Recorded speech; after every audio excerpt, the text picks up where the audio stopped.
Welcome to a new edition of our PoM Podcast series, season number 1, episode number 15, where we explore how mindfulness and music intertwine to enhance our well-being, creativity, and emotional connection. Moderated by Joanna and Robert, this episode takes us on a journey through research findings, personal anecdotes, and practical techniques.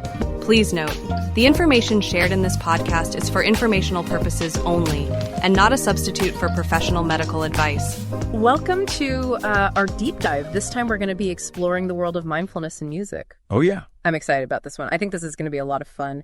And we've got a lot of different sources. I mean, we've got research papers, articles. We even have like personal stories from musicians and even like a cool event listing. Oh, wow. All hinting at like this amazing connection between music and mindfulness. Yeah, I mean, it's fascinating. It's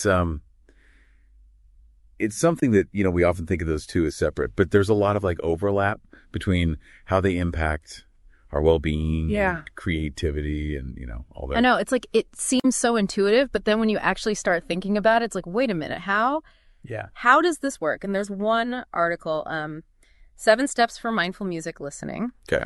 And it really kind of breaks down and what struck me was, it's not just about like putting on your favorite playlist. Right. The first step is like choosing your music intentionally. That's like the key. Thinking about what you want to get out of it. Yeah. Like, what are you hoping to cultivate with this listening experience? Wow. Are you looking for calm and relaxation? Are you looking for energy and focus?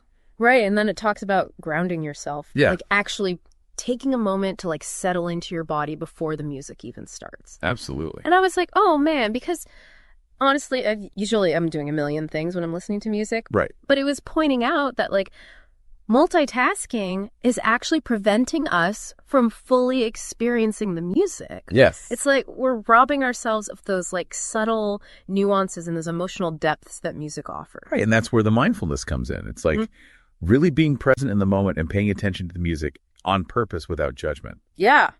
And there was a research paper, Frontiers Effects of Mindfulness Meditation on Musical Aesthetic Emotion Processing. And they actually define mindfulness as, you know, paying attention on purpose in the present moment, non-judgmentally. But I thought, wow, that's like perfect for how we should be listening. It's such a good reminder, like you can bring that intentionality to any experience. Right. Even just listening to music. Exactly. And I thought that was really cool. Yeah, one of the articles we had actually shared a really powerful anecdote about like the emotional impact music can have. Okay.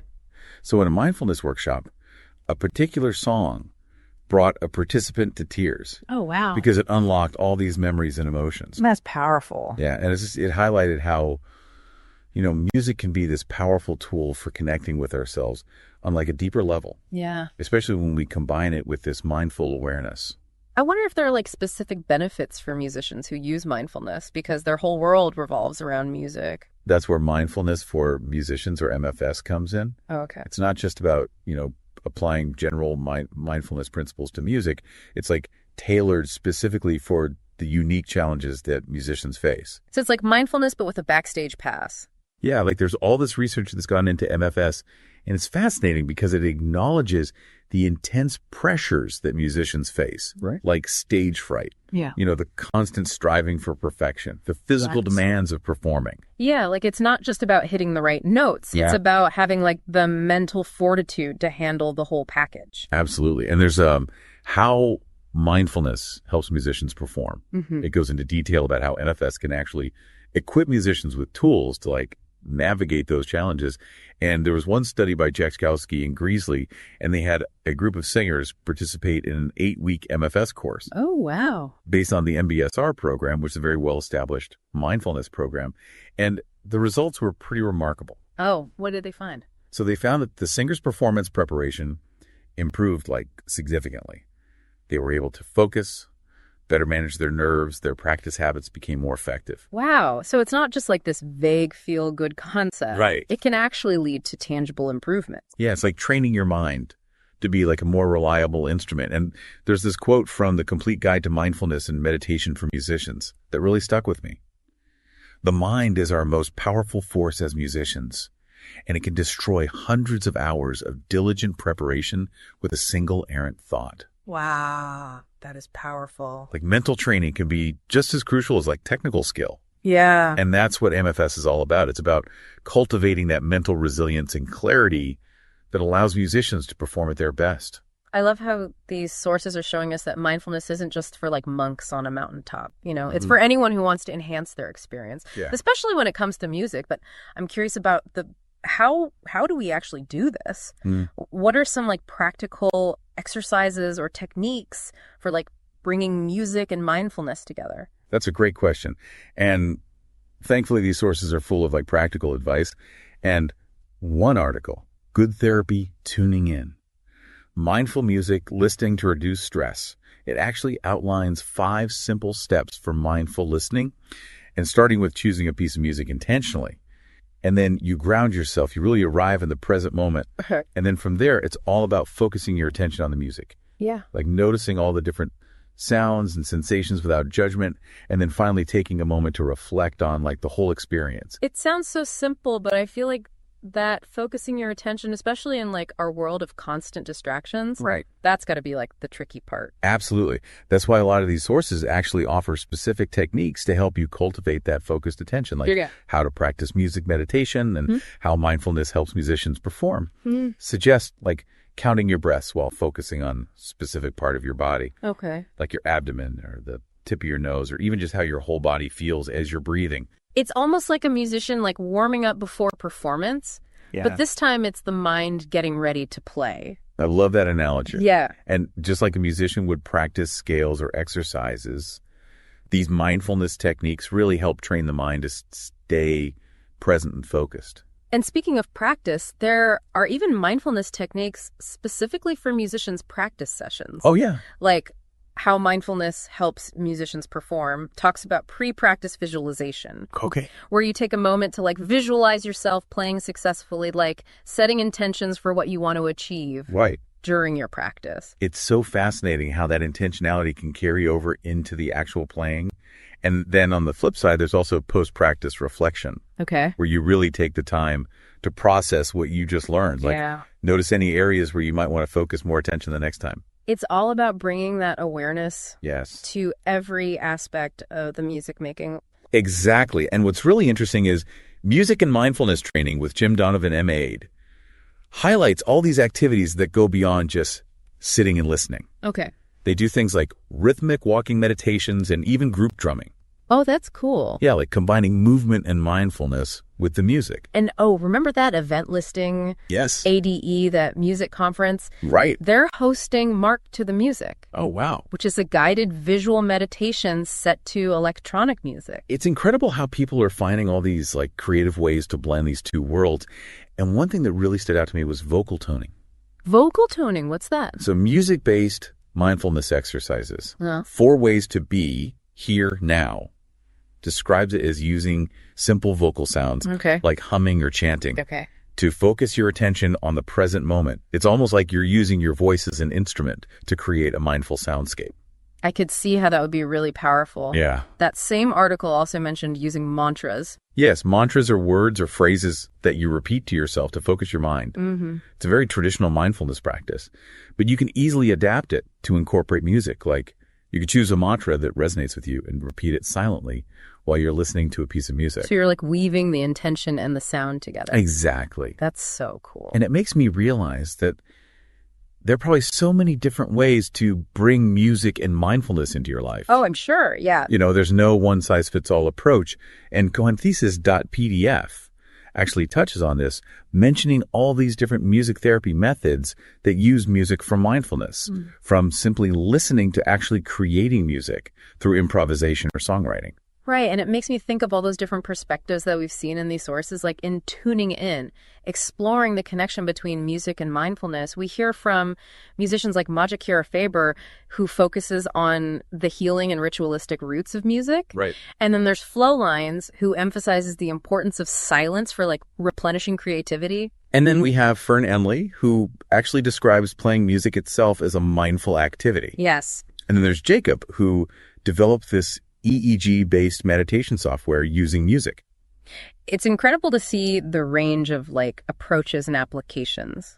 Yeah, it really highlights how music and mindfulness are these like incredibly versatile tools that can be adapted to like suit your own needs and preferences. Absolutely. And I think that's particularly important in our fast-paced, often overwhelming world. Yeah. Like it says in music, a tool to be more mindful, CEI. In our world of instant gratification and continuous distraction, where we are continuously challenged to keep doing music, and mindfulness can help us take a moment to enjoy our being. That's beautiful.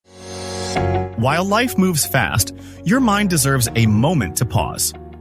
At PoM, Peace of Mind, you get slow fashion for empowered living. From sustainable apparel to mindfulness practices, podcasts, and blogs, we accompany you to find your inner balance in every breath. Explore and visit PoMshop.nl,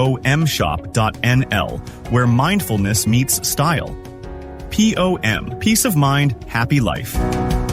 We've talked a lot about the benefits for musicians. Right. But how can music and mindfulness benefit like everyone, even those of us who don't play an instrument? That's a great question. And the research suggests that the benefits are really far-reaching. And one area that's been studied extensively is the impact of music and mindfulness on children. Right. The effects of music and mindfulness on children's well-being. Yes. Highlights how music can be so beneficial for kids. Yeah. The research shows that music can help children manage stress, improve their communication skills, and enhance their emotional expression. And it's not just about listening. Yeah. Like active music making, like singing or playing instruments can be even more powerful. That makes sense. It's like music taps into something primal. Yeah. Especially for kids. But it's not just about the music itself. Right. It's about the mindfulness component too. Exactly.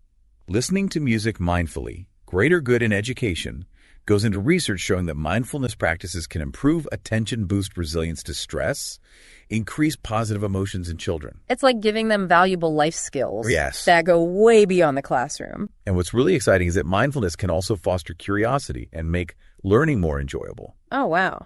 The research suggests that by bringing this mindful awareness to like the learning process, Yeah. children can become more engaged and receptive to new information. Why isn't this like a core part of every school curriculum? I know, right?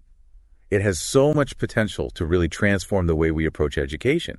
But the benefits extend way beyond the classroom. Yeah. Music and mindfulness can enhance well-being for people of all ages. Yeah. One thing that keeps coming up in these sources is that there's no one-size-fits-all approach when it comes to choosing music for mindfulness. That's so important to remember. We have to be willing to experiment and find what resonates with us individually. Right. I mean, we've got everything from classical music recommendations for meditation and yoga in the best classical meditation music for mindfulness and yoga to traditional Chinese medicine-inspired music in meta-mindfulness music. There's even an example in good therapy tuning in. Mindful music, listening to reduce stress, where they talk about starting with hard rock and then transitioning to instrumental music. So it's not about the genre. Yeah. It's about how you're approaching it. Exactly. And it's a reminder that like our preferences can evolve too.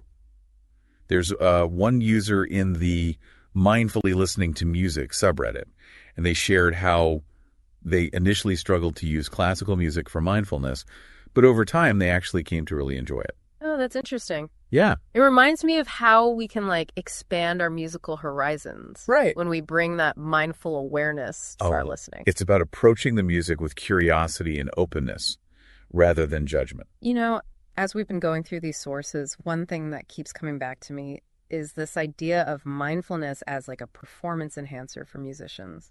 Yes, a lot of the sources focus on like the stress reduction and well-being. Right. But there's this whole other layer of how mindfulness can actually impact a musician's ability to like perform at their best. So it's not just about feeling good. Wow. It's about playing well. Exactly. And how mindfulness helps musicians perform really dives into this research, and it explains how these mindfulness techniques can actually improve focus, reduce performance anxiety, and even enhance creativity. I mean, it's one thing to like feel calm and focused off stage, but how does that translate to like a high pressure performance situation? Well, the key is that mindfulness training, it helps musicians become more aware of their physical sensations, their breath, their thoughts. Like, think about it. If you're on stage and you start to feel nervous, like your heart's racing, your palms are sweating, your mind might even go blank. Right. But if you've been practicing mindfulness, you have the tools to acknowledge those sensations, without letting them take over. So it's not about pretending you're not nervous. Right. It's about like having the space to observe it. Exactly. It's like you're training your mind to stay present and grounded, even amidst the chaos of a performance. That makes sense. And that can make a huge difference. Yeah. It's like having that mental anchor in the storm. Yes. And there's also research that suggests that mindfulness can actually improve working memory and attention. Oh.